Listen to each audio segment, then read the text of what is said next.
Clippers guard was seemingly frustrated with something Chris Paul said after he drilled a deep three with 6 minutes left to give Phoenix a 26-point lead. And Beverley proceeded to shove CP3 in the back as the two teams were heading to their benches.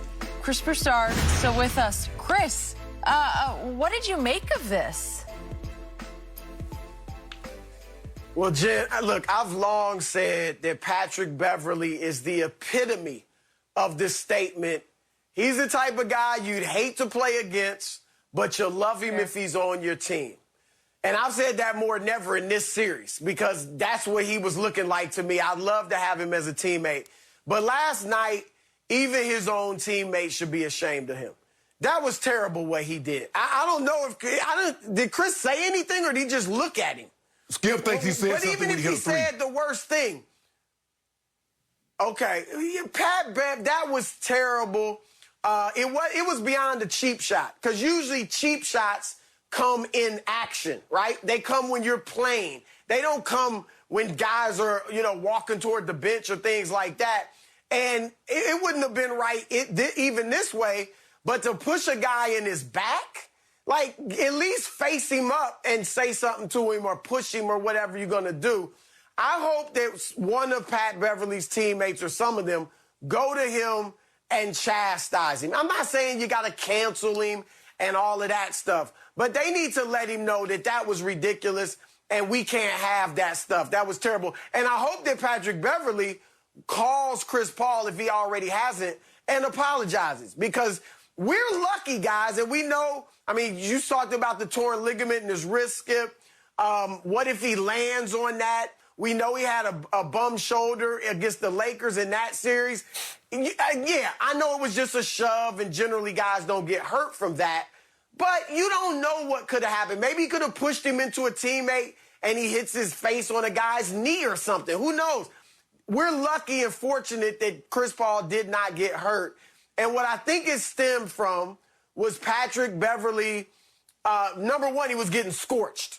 All right, Chris Paul had just scored 22 of 26 points for the Suns, many of them on Patrick Beverley. Number two, Patrick Beverley knew the game, the series, and the season was over. So he was frustrated. You know he thought they were going to win the championship.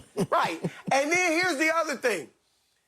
Patrick Beverley runs his mouth, man. And sometimes I'm just watching he's getting on my nerves. He just runs his mouth. Shannon talks a lot about Dame in the bubble and what he said to him and mocking him. Remember what he said to Steph Curry when they got Kevin Durant or Kawhi Leonard and Paul George. You had the last 5 years. We got the next 5 years. Where here we are 2 years in and they got nothing. So Patrick Beverley was frustrated, and he let it get the best of him. I'm not, I still like Pat Bev and all that. He's a hard-nosed player. But that is just completely uncalled for. I was talking to somebody in the league today. They think he'll get, it's just an executive for a team, but they think he'll get, suspended for the first 2 or 3 games next year. I think he should get suspended for the first 5 games next year. It's still only 5 of 82, but I think that would send more of a message that, hey, this is beyond the pale, man. You can't be doing stuff like that. Yeah, I agree. I agree. Yeah.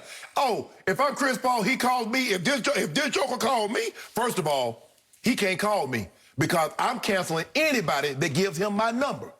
But I hang up on I'm gonna hang up in his face, and then I'm gonna find out who gave my number, and then guess what? He's not gonna have my number no more. I don't do that. I don't play that. First, that's first and foremost. Now, why would I accept this call anyway? Because remember when he undercut him the other night, he up there mocking him. Now, he undercut Chris Paul. Chris Paul could have seriously hurt himself. He bounced like a ball on the floor, and he up there talking about. He flopped. Okay. He didn't undercut him. Yeah, he just fought over a pick. No, by the way, it was a moving screen by 8. He undercut him. Yep. And then, Chris, you remember last night in the second quarter when he crossed over Chris Paul and he laid the ball up and he stared at Chris Paul yapping? Oh, I was front-running on him, on front-running Pat Bev. What you got to say about that, Chris? What you got to say about Skip? I'm talking about you, because me and Chris on the same page.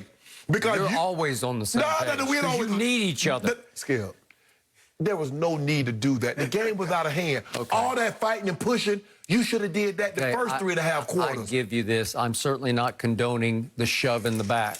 what you condoning then? I promise you, Chris Paul said something that would be fighting words out in the street if said to you. You would say, okay, that's too much.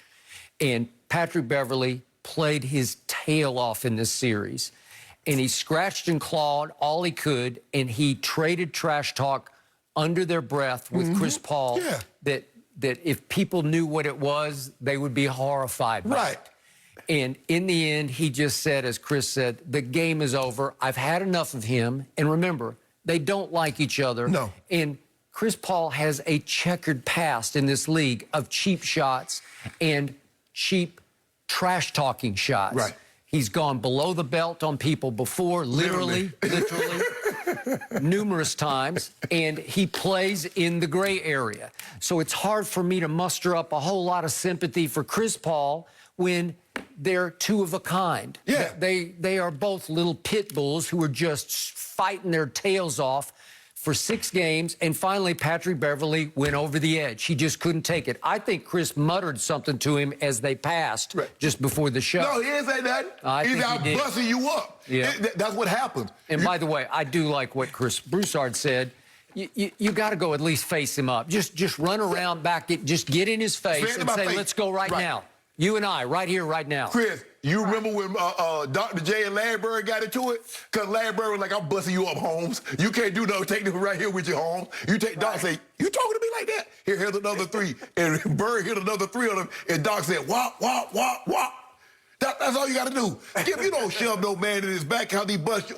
Say, you know what? You got me today. You can Skip, it happened to me. As much as I talk, sometimes guys got a good lick on me. Sometimes guys held me down to what I'm used to catching. If I'm used to catching 5 or 6 passes, a guy get me for 3, 25, 30 yards. You got me, bro.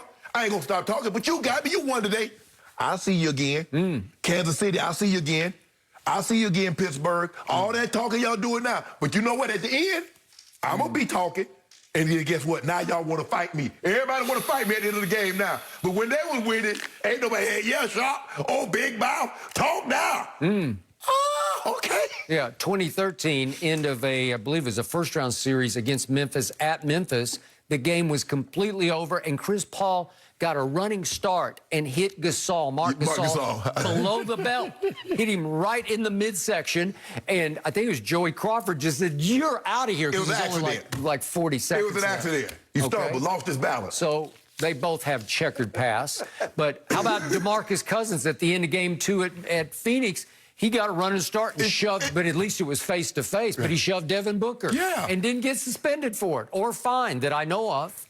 I don't know. But come on, Skip. I mean, guys talk, you get it, but you don't shove a guy like that. You couldn't hurt the guy. And then what? So I guess people gonna say that's it, the Clipper fan, oh, Chris Paul flopped. Okay, I tell you that was not a flop. Exactly. Let somebody run and push you when you're not expecting it. And it was 2 hands, full force. Yep. Get to stepping. Hey, everybody here on 3, Chris. 1, 2, 3, Cancun. You know what he and Paul George were doing last year with Dame? Oh, 1, 2, 3, Cancun. Let's get it here. Well, Lagon's been there for like 3 weeks. I told you, Chris, I don't know how often you've ever flown a private jet or had a charter fishing boat, but the best thing about chartering something is they wait for you. They wait for you. And so I paid good money to charter this boat because I knew the Clippers were coming. They said, we got a 2-week wait. That's all long as we can wait, Mr. Sharp. I said, okay, they'll be here in the next 48 hours, they'll be here. Really? Yeah. Go fishing. We going fishing. We going to catch some tuna, maybe some blue marlin, something like that. They went 2 more rounds than Lagon and the Lakers. I don't know how it happened. No, they went 1 more round. That's all right. No. Skip, it don't matter. Skip, all you did was practice 2 extra weeks. What you got to show for it? What banner y'all gonna hang? We advanced to the Western Conference Finals? Because y'all know to hang those kind of banners. First time in their history. Y'all hang Christmas Day champs. Y'all hung opening day champs. Almost advanced to the 2nd round champs. And now y'all almost won the Western Conference Finals champs. We don't hang anything but champs.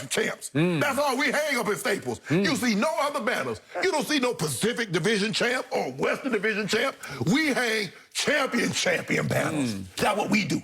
Oh, do you? Yeah. We got you them got to teams. play the 5th seed in the bubble last year. Hold on. Without two of its best players. Whoa. That's impressive. You see what you did there? You got a cubic zirconia ring. Congratulations. No.